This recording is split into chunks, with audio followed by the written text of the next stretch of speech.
एक संघ हिंदू समाज अगर खड़ा होता है तो बंगाल में परिस्थिति बदलने के लिए कोई समय लगेगा नहीं। बाकी हिंदुओं का एक ही देश है, भारत देश। तो भारत की सरकार को इसका संज्ञान लेना पड़ेगा और दुनिया भर के हिंदुओं को अपनी मर्यादा में रहकर उनकी कितनी मदद कर सकते हैं, जो और जितनी कर सकते हैं उतनी सब करनी पड़ेगी। वहां माइनॉरिटी है एकदम, वहां जरा कठिन है, फिर भी जो मैक्सिमम बचाव हो सकता है उसके लिए वहां के हिंदू को इकट्ठा रहना पड़ेगा। आरएसएस प्रमुख मोहन भागवत ने बांग्लादेश में हिंदुओं पर हो रहे अत्याचार को लेकर बड़ा बयान दिया है। उन्होंने कहा कि बांग्लादेश में हिंदू अल्पसंख्यक है और वहां हालात बेहद कठिन हैं। मोहन भागवत ने कहा कि कठिन हालात के बावजूद वहां के हिंदुओं को अपनी रक्षा के लिए एकजुट रहना होगा। साथ ही दुनिया भर के हिंदुओं को उनकी हर संभव मदद करनी चाहिए।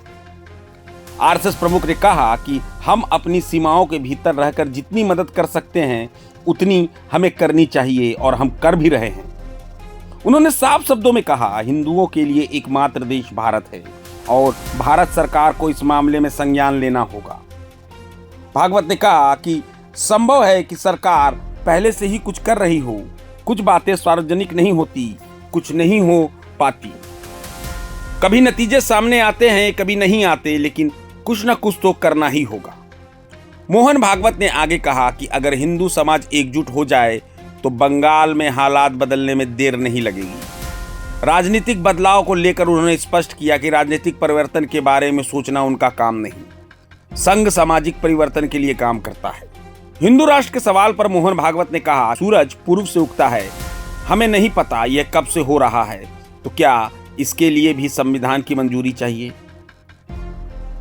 उन्होंने कहा कि हिंदुस्तान एक हिंदू राष्ट्र है और जो भी भारत को अपनी मातृभूमि मानता है और भारतीय संस्कृति का सम्मान करता है वह इस राष्ट्र का हिस्सा है।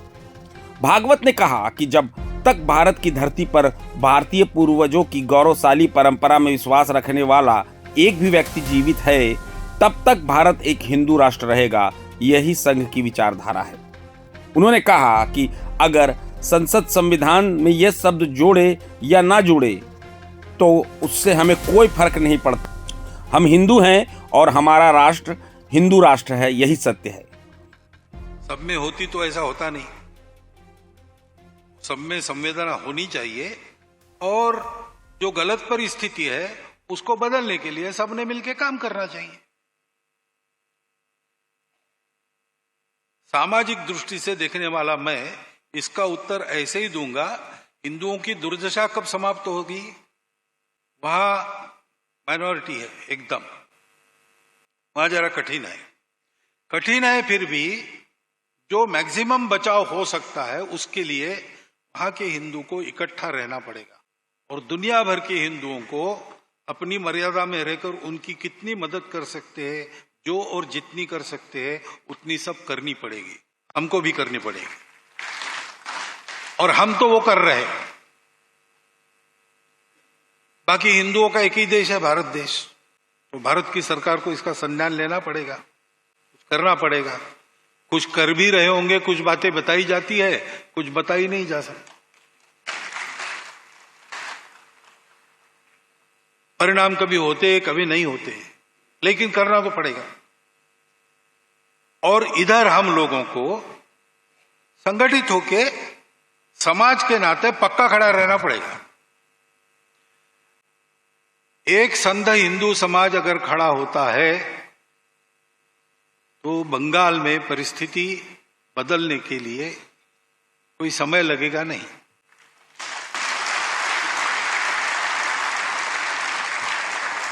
अब रही बात आखिरी प्रश्न की, राजनीतिक परिवर्तन के आपके क्या विचार है, तो मैं आपको फिर एक बार बताना चाहता हूं कि राजनीतिक परिवर्तन के बारे में सोचना मेरा काम नहीं है। हम समाज परिवर्तन का सोच के संघ का काम कर रहे हैं। परिवर्तित समाज क्या करना क्या नहीं करना इसका योग्य निर्णय लेगा, इसके बारे में मेरे मन में कोई दो राय नहीं है। वो समाज यानी मतदाता जो है उनको विचार करना है, तो क्या उपयुक्त है वो आप करिए। मोहन भागवत ने यह भी स्पष्ट किया कि जन्म के आधार पर बनी जाति व्यवस्था हिंदुत्व की पहचान नहीं। राम मंदिर और बाबरी मस्जिद विवाद पर बोलते हुए मोहन भागवत ने कहा, एक विवाद कोर्ट तक पहुंचा, लंबी कानूनी प्रक्रिया के बाद वहां राम मंदिर का निर्माण हुआ। उन्होंने कहा कि राम मंदिर बनने के साथ ही वह विवाद समाप्त हो गया, लेकिन अब बाबरी मस्जिद दोबारा बनाने की बात एक राजनीतिक साजिश है जो सिर्फ वोट के लिए की जा रही है। भागवत ने कहा कि इससे न तो हिंदुओं को फायदा होगा न ही मुसलमानों का। आरएसएस को मुस्लिम विरोधी बताए जाने पर मोहन भागवत ने कहा, संघ का काम पूरी तरह पारदर्शी है। उन्होंने कहा कि लोग खुद आकर संघ को देख सकते हैं। देखने के बाद लोगों ने माना कि आरएसएस कट्टरवादी राष्ट्रवादी है, लेकिन मुस्लिम विरोधी नहीं। धार्मिक स्थलों के निर्माण में सरकारी पैसे के सवाल पर मोहन भागवत ने कहा कि सरकार को मंदिर या किसी भी धार्मिक स्थल का निर्माण नहीं कराना चाहिए। उदाहरण देते हुए उन्होंने कहा कि सोमनाथ मंदिर और राम मंदिर दोनों का निर्माण सरकारी धन के इस्तेमाल से नहीं हुआ।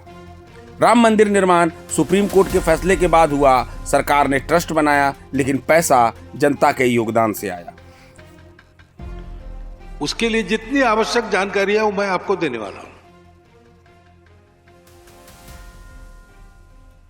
संघ का प्रारंभ क्यों हुआ, किस लिए हुआ,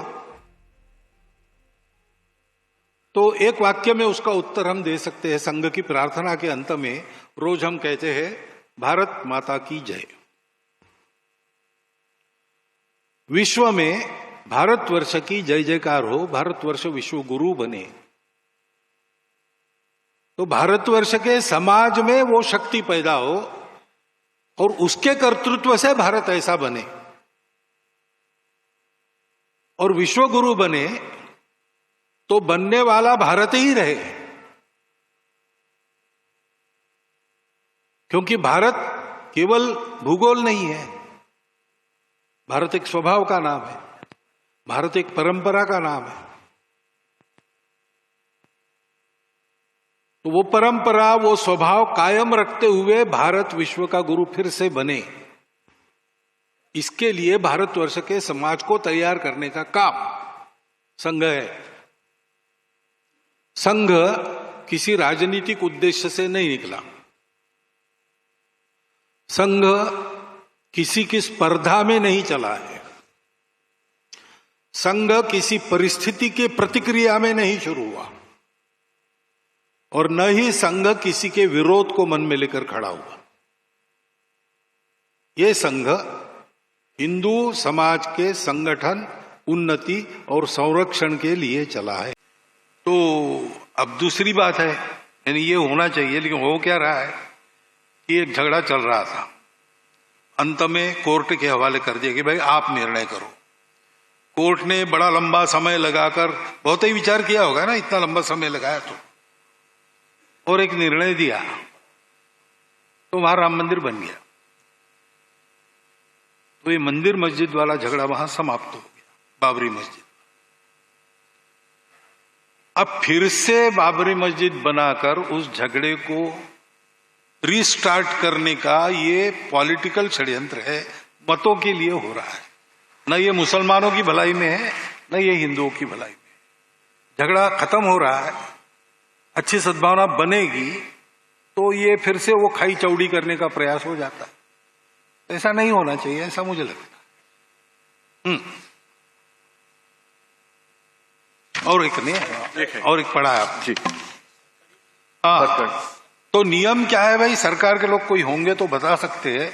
मुझे लगता है कि हमारा क्या सेक्युलर और सोशलिस्ट वगैरह है ना सब, तो उसमें शायद मंदिर या कोई भी धर्म स्थान सरकार बनावे, इसका विरोध है। ये नियम नहीं है, ऐसा न करे, यही नियम है।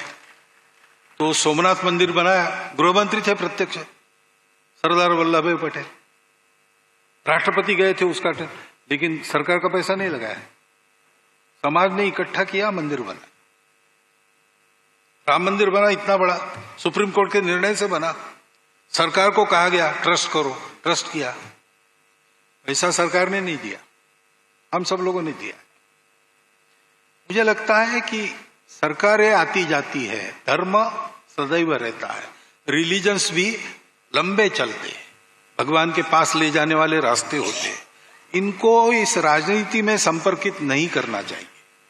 और ये जो मंदिरों बनाने की बात है, सरकार ने नहीं करनी चाहिए। हाँ, मंदिरों की सुरक्षा की व्यवस्था की, मंदिरों के पैसे का अपहरण रोक दिया, ये सब सरकार कर सकती है, करना भी चाहिए।